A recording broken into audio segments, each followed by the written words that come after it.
You are now listening to the Fantasy Football Bros Podcast.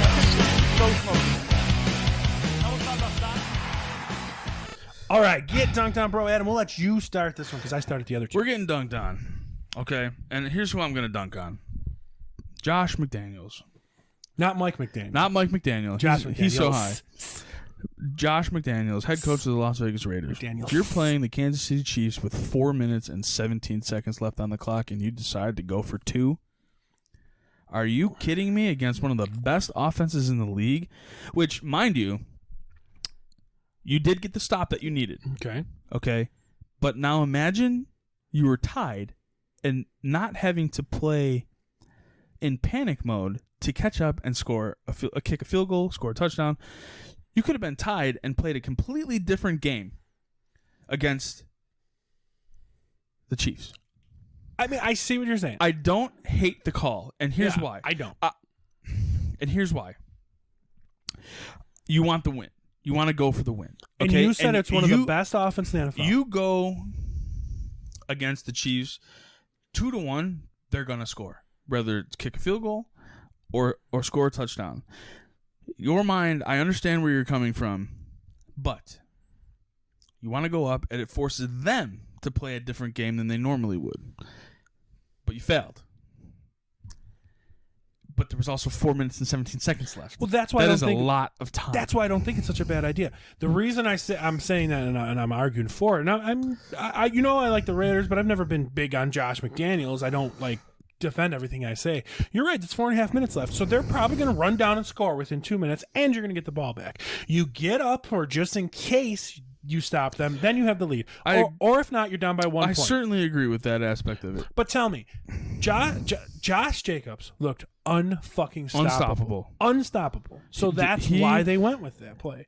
I forget the safety's name that he just ran over on that long run. Unstoppable. And he didn't even try to avoid him. Yeah. He ran through him. And it was like he needed 2 yards and he got 1.9. He was almost there.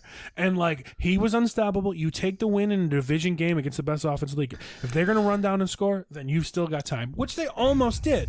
I agree. I do agree with it to a point, but like I said, there's just they were marching right down the field, and then Davante Adams couldn't drag his toe. There was a lot of time.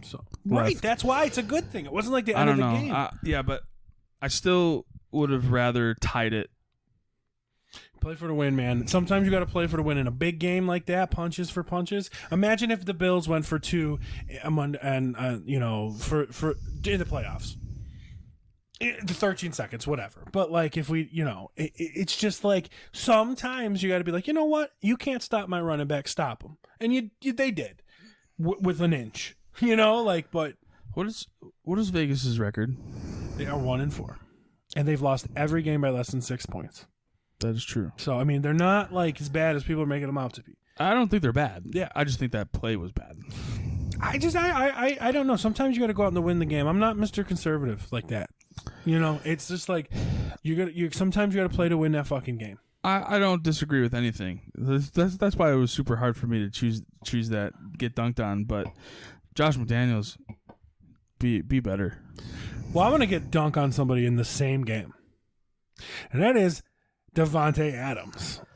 Tell us why you're dunking on Davante Adams. Had a good game. Great game. Definitely had a good game. And he's balling. And Derek Carr, by the way, looked phenomenal after all that Derek Carr looked really good. He was throwing some fucking darts, man. And absolute great bombs. Great.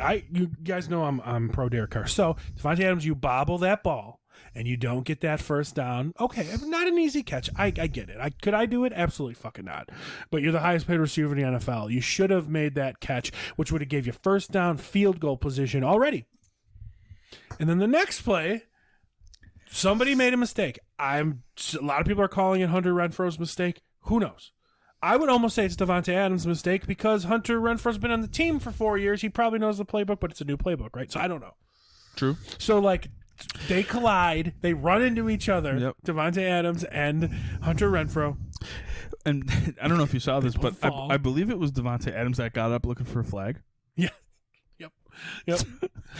When they very clearly ran into each other and had nothing to do with the defense. So basically, they were tripped out.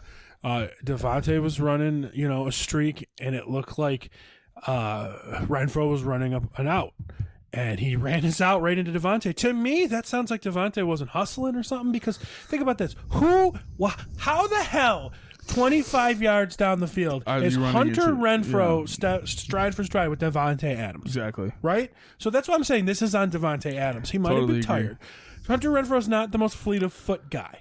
He's not the fastest receiver in the NFL. No, he's definitely not fast. And Devontae Adams is one of the faster receivers in the NFL. So he should have been 3 yards ahead of him. Hunter Henry, I believe, was running his own. Hunter Renfro, I believe, was not running Hunter Hurst Henry. His right play, not Hayden Hurst Henry. Yeah. But, so whatever. They run into each other. Carr sails the ball. Game over, basically. But then, crybaby Devontae Adams smashes his helmet on the ground, acts like a big baby. Where do you learn that from? Probably crybaby Aaron Rodgers. Storms off the field. Two-handed pushes this camera guy right on his ass. That's a tough look for Devontae Adams. Who filed an assault charge. He sure did. And he might have a concussion. Maybe. And then somebody showed another play where Aaron Rodgers one-hand pushed a camera guy out of the way. But Devontae Adams was two-hand pushed this guy on his fucking ass. And it wasn't a light push. He's a big dude too, Devontae Adams. He's very, he is 6'3" He's 6 guy, foot something. 210, 220. So Devontae Adams, get dunked on, bro.